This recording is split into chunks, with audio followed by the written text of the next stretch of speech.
अस्सलाम वालेकुम नाज़रीन, मेरा नाम अली हैदर है। आपका शुक्रगुजार हूं कि आपने मेरी ये वीडियो देखने के लिए वक्त निकाला। नाज़रीन, बहुत पहले मैंने एक मूवी देखी थी, हॉलीवुड की मूवी थी।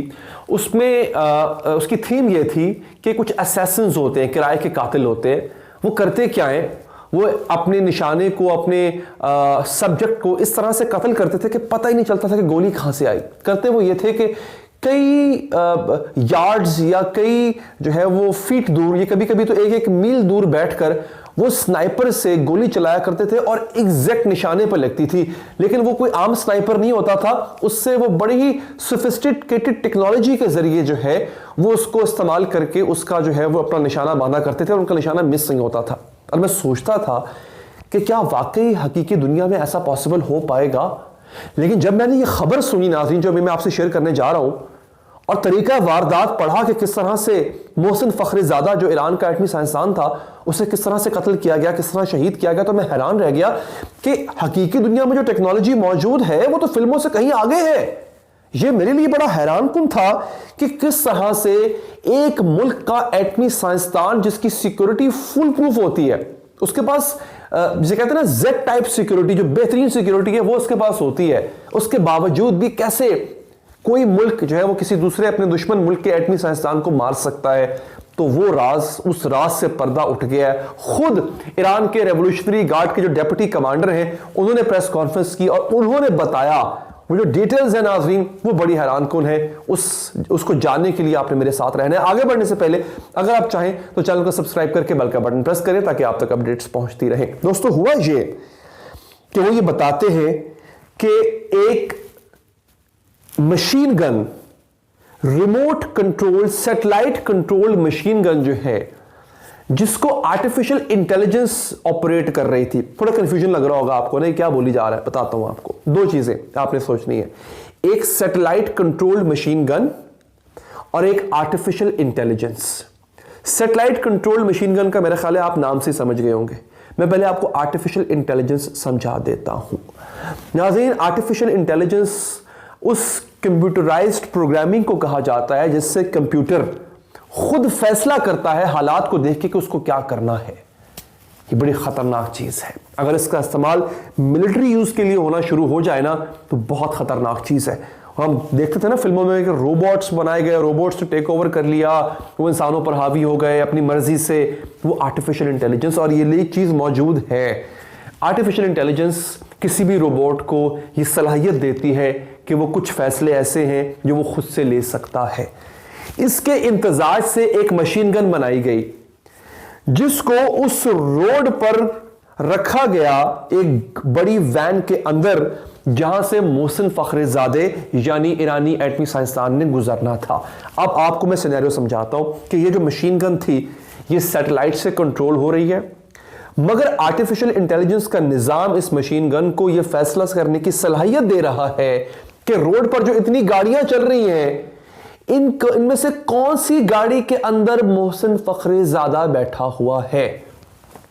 अब ये मैं नहीं बता रहा हूं, ये ईरानी फौजी सरबराह, रेवोल्यूशनरी गार्ड को आप यूं कह लें कि ईरानी फौजी सरबराह, उनका एक एलीट यूनिट है, आप यूं कह लें कि फौजी डेप्यूटी सरबराह, वो ये बता रहे हैं कि उस मशीन गन के जरिए 14 फायर किए गए मोहसिन फखरीज़ादा पर, जिनमें से 4 जो है मोहसिन फखरीज़ादा को लगे और जो बाकी के फायर जो हैं वो उनके सिक्योरिटी गार्ड को लगे, क्योंकि उनके सिक्योरिटी गार्ड ने अपने आप को मोहसिन फखरीज़ादा पर फेंक दिया था। इसका मतलब ये नहीं है कि उस बंदूक ने, उस मशीन गन ने अपना निशाना मिस किया, वो उनके आगे आ गया था। खैर, अब मैं आपको इस टेक्नोलॉजी की जो हैबत है उसका एक ट्रेलर दिखाता हूं नाज़रीन, किस तरह से इन्होंने एक मुल्क के एटमी साइंसदान को मारा। नाज़रीन, मोहसिन फखरीज़ादा के बिल्कुल करीब 25 सेंटीमीटर, जो बमुश्किल 10 इंच बनता है, 10 इंच के फासले पे उनकी बीवी बैठी थी। अच्छा, जो मशीन गन होती है, आपने शायद नोट किया हो मूवीज में, वो स्प्रे फायर करती है, जैसे झाड़ू नहीं फेरता ऐसे करके, वो स्प्रे फायरिंग करती है, उसकी कोई प्रिसिशन नहीं होती है उसकी स्नाइपर की तरह।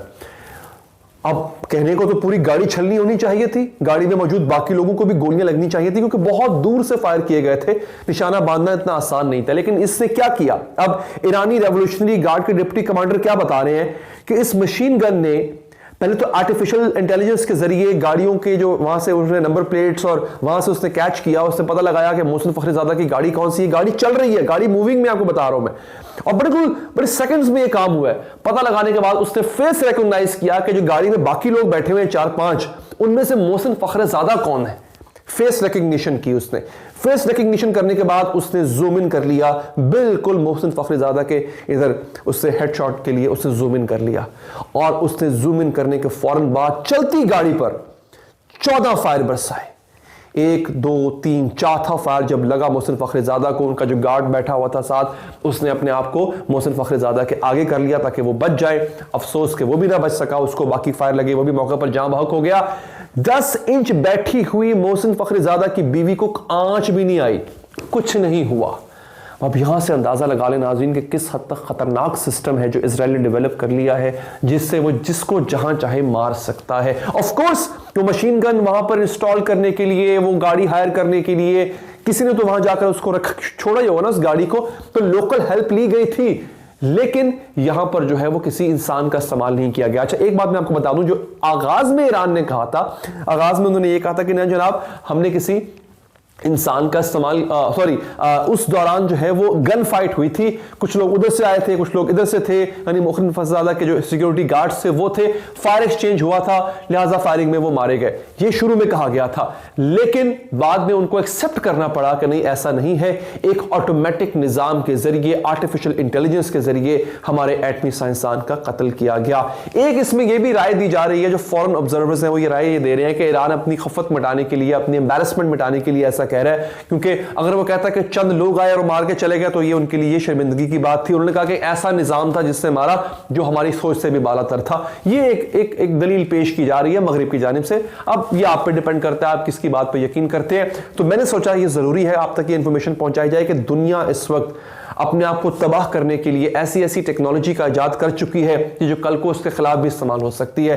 और अपने खिलाफ इस्तेमाल इस तरह होगी नाजरीन ये टेक्नोलॉजी, क्योंकि आर्टिफिशियल इंटेलिजेंस का कोई पता नहीं होता ना, मतलब ये अगर मिलिट्री पावर के लिए यूज हो रही है, बल्कि मैं पढ़ रहा था एक जगह पे लिखा हुआ था, ये जो बड़े मशहूर साइंसदान गुजर चुके हैं, एक उनका ये कॉल है, मुझे नाम भी थोड़ी देर में याद आ जाएगा, उनका अभी हाल ही में डेथ हुई थी, पैरालाइज हो चुके थे वो। उन्होंने 4 साल पहले कहा था कि आर्टिफिशियल इंटेलिजेंस का जो मिलिट्री यूज है वो बंद होना चाहिए। Stephen Hawking, exactly Stephen Hawking ने कहा था कि आर्टिफिशियल इंटेलिजेंस का जो मिलिट्री यूज है वो बंद कर होना चाहिए, बैन होना चाहिए, क्योंकि ये इंसानियत को और दुनिया को तबाह कर देगा।